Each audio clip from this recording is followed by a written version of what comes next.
감사로 제사를 드리는 자, 감사로 제사를 드리는 자라는 제목으로 말씀을 나누겠습니다.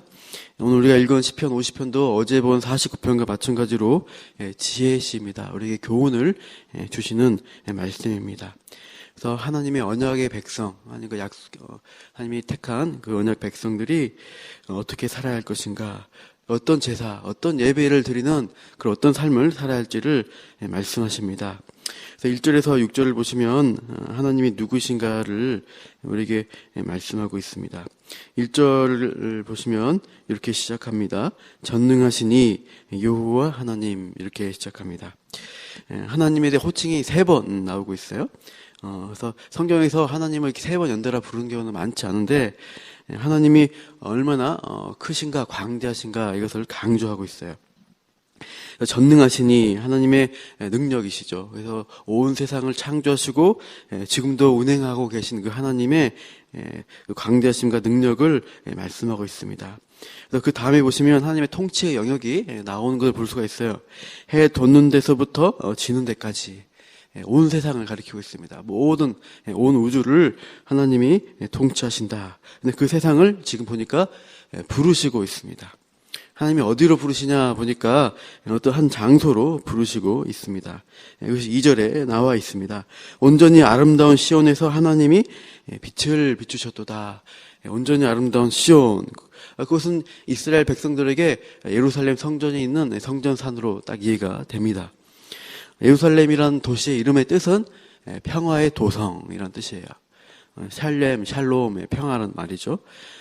그러나 본문 3절을 보시면 하나님이 오시는 장면이 그렇지 않습니다. 그 앞에 삼키는 불이 있고 그 사방에는 광풍이 붑니다. 어떤 폭풍, 어떤 굉장한, 어떤 무시무시한 그런 장면으로 오시는 것 같아요. 마치 시내산에서 율법을 받을 때 하나님이 빽빽한 구름 가운데 우레소리와 천둥과 나팔 소리 가운데 임재하셨습니다. 그리고 불 가운데에서 말씀하시니까 백성들이 두려워서 떨었죠. 마치 그러한 어미하신 분위기로 오시고 있어요.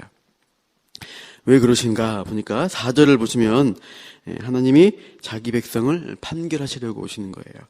우리 6절을 같이 읽어보겠습니다. 6절 시작. 하늘이 그의 공의를 선포하시리니 하나님 그는 심판장이심이로다.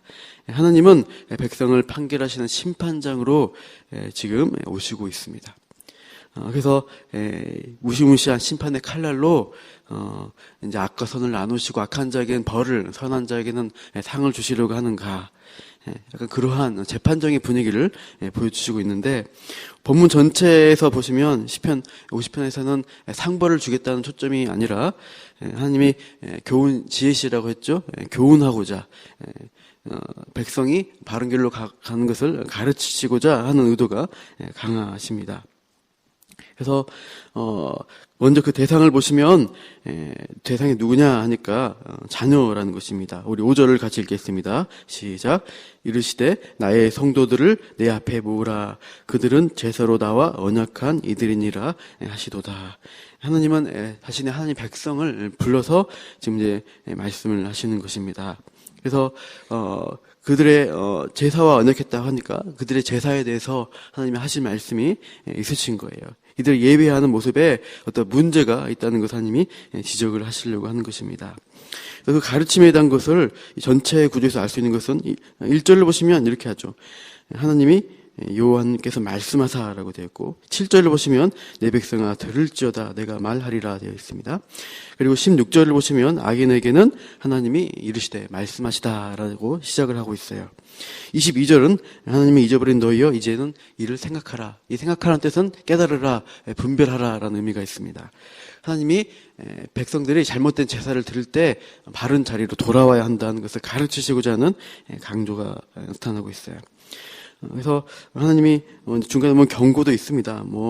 22절 보시면 너희를 찢으시겠다. 이건 사자가 짐승을 찢는 그 장면이거든요. 굉장히 무시무시하죠. 그러한 또 21절을 보시면 책망하여 내 죄를 낱낱이 드러낸다. 이런 장면들이 있지만 하나님의 원래 의도는 돌아오라는 것입니다. 우리가 저희 아들이 이제 차를 타고 가다 보면 장난을 많이 쳐요. 위험한 짓 하지 말고 가만히 앉아있어 하는데 때를 쓰거나 이러면 엄마가 당장 내리게 하라고 막 그럽니다. 근데 진짜로 도로에서 내리면 안 되잖아요. 무슨 뜻입니까? 부모님 말씀 듣고 안전하게 있어야 된다. 이것을 말씀하시는 거예요. 오늘 시편 50편도 그렇게 예배자에게 하나님이 권면을 하시고 있어요. 사람은 항상 타성에 젖기가 쉽기 때문입니다. 매주마다 똑같은 예배, 똑같은 형식을 드리다 보면은 우리 마음이 그 예배자의 마음이 아니라 형식적인, 그냥 기계적인 마음으로 예배하기 쉽다는 거예요. 그럴 때 하나님이 우리를 깨닫게 하시는 말씀을 주시는 거예요. 정신을 차리고 살아계신 하나님의 말씀을 듣고 우리가 하나님을 알고 예배하자, 그런 것입니다. 이스라엘 백성도 반복된 제사를 드리다 보니까 형식적인 그런 제사가 되었다는 것입니다. 우리 8절을 같이 읽어보겠습니다. 8절입니다. 시작. 나는 내 재물 때문에 너를 책망하지는 아니하리니 내 번제가 항상 내 앞에 있음이로다. 하나님이 내 재물 때문에 책망하지는 않겠다라고 하셔요. 무슨 뜻이냐면 이스라엘 백성은 항상 하나님 앞에 올 때 재물을 가지고 왔습니다. 양이나 소나 좋은 재물일수록 소가 되겠죠. 그리고 제일 이제 낮은 게 비둘기인데 하나님은 그러한 재물 때문에 책망하지 않겠다. 늘 재물을 가지고 가졌는데, 근데 하나님이 책망하시는 것은 예배의 마음을 담지 못하고 왔을 때 책망을 하신다는 거예요. 이사야 선지자 1장을 보시면 제일 먼저 책망하는 게 형식적인 예배를 책망하고 있습니다. 항상 18절 후반부 보시면 너의 번제가 내 앞에 항상 있다라고 합니다. 형식적인 면에서는 잘했습니다. 예배하는 모습이나 어떤 그러한 제물 드리는 횟수나 시간들을 잘 지켰어요. 형식을 잘 지켰어요. 그러나 9절을 보시면 어떻게 하십니까? 내가 너의 집에서 수소나 내 우리에서 순념소를 가져가지 않겠다라고 하나님 말씀하세요. 너의 재물을 거부하겠다. 형식적으로 맞는 예배인데 그것을 받지 않으시겠다고 하십니다. 그 이유가 뭐냐 보니까 10절 이후에 쭉 나오고 있어요. 여기 보시면 하나님이 무엇을 말씀하십니까? 산과 들의 모든 짐승이 다 나의 것이다 라고 말씀하세요. 그리고 12절을 보시면 가령 내가 줄여도 하나님이 배고파서 너희가 그것을 달라고 요구하는 게 아니라는 거예요. 숫소의 고기나 염소의 피를 요구하는 하나님, 내가 굶주리니까 너희들이 줘야지 내가 먹고 살 수 있는 그런 하나님이 아니라는 것입니다. 무엇이 예배의 문제입니까? 그들 책망하시는 문제는 그들이 예배하는 마음, 태도의 문제를 하나님께서 지적하시고 있어요. 이것은 이방 종교에서 그렇게 예배한다는 것입니다. 사람이 제물을 들여서 신을 공개합니다. 신을 만족시킵니다. 그러면은 그 신이 정성을 보고 어떻게 해줘요? 그들의 기원하고 소원하는 것들을 들어준다, 복을 주신다. 그렇게 그런 마음으로 예배하는 것은 잘못된 것이라는 거죠. 흔히 우리가 무당이 굿을 하는 걸 보게 되면 세 가지 단계를 가집니다. 처음에 신을 오라고 이렇게 구합니다. 신이 오기를 계속 이제 이렇게 구하고 있죠. 그래서 맛있는 음악을 준비하고 이렇게 차려놓습니다. 정성을 다합니다. 신이 이제 오게 되면은 그 다음에 그들의 방식으로 춤을 추고 음악과 구판을 벌이게 됩니다. 신이 달래고 신을 이제 기쁘게 하면은 무엇을 합니까? 문제 해결을 요구합니다. 병이 있는데 고쳐달라, 집안이 무병장수하게 해달라, 무사 안녕해달라 이렇게 빌게 됩니다.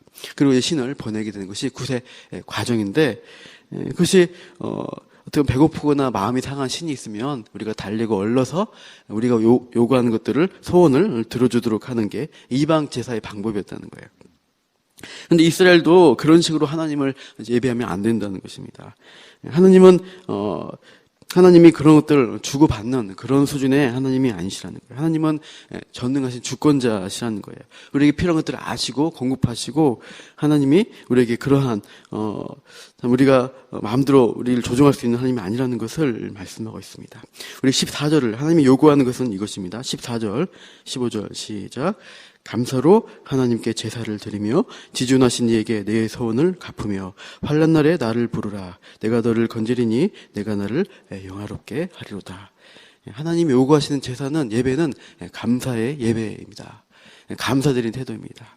우리가 무엇을 받았으니까 감사하고 안 받았으니까 불평하는 그런 하나님이 아니시라는 거예요. 지금까지 우리에게 주신 가장 최선의 것을 주시고 그 백성을 인도하신 하나님께 감사하라는 것입니다. 출애굽한 백성들은 하나님이 많은 것들을 보여주셨잖아요. 근데 당장 뭐가 없으니까 불평 원망을 합니다.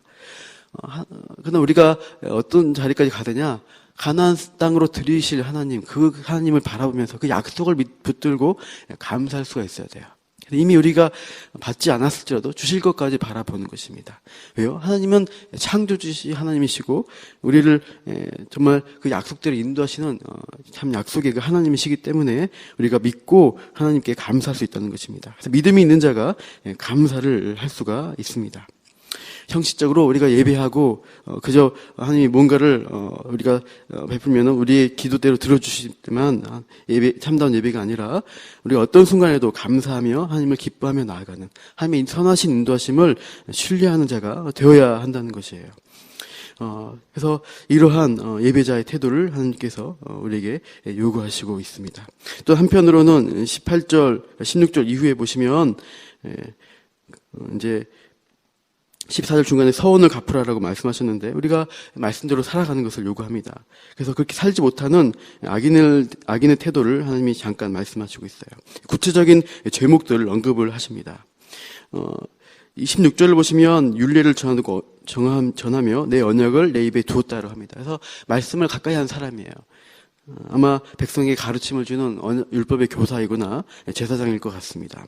그러나 이 말씀을 가까이 한 사람들이 실제로는 17절 이후에 그 말씀을 미워하고 무시하는 경향을 보인다는 것입니다. 18절 보시면 도둑과 연합합니다. 간음한 자의 동료가 됩니다. 그리고 19절 보시면 그 입술이 거짓으로 차 있습니다. 그래서 20절에 형제를 미워하는, 비방하는, 비난하는 그런 모습들로 나타나고 있습니다. 참으로 이런 것들을 우리가 십계명에서 보는 5계명부터 보는 그 말씀을 지키지 않는 모습으로 표현되어 있습니다. 그러나 하나님은 이것에 대해서 어떻게 하십니까? 책망하신다는 것입니다. 그래서 우리가 감사 예배를 드리며 나아갈 때 삶 또한 그 감사의 삶을 할 수 있는 변화가 있어야 한다는 것이에요.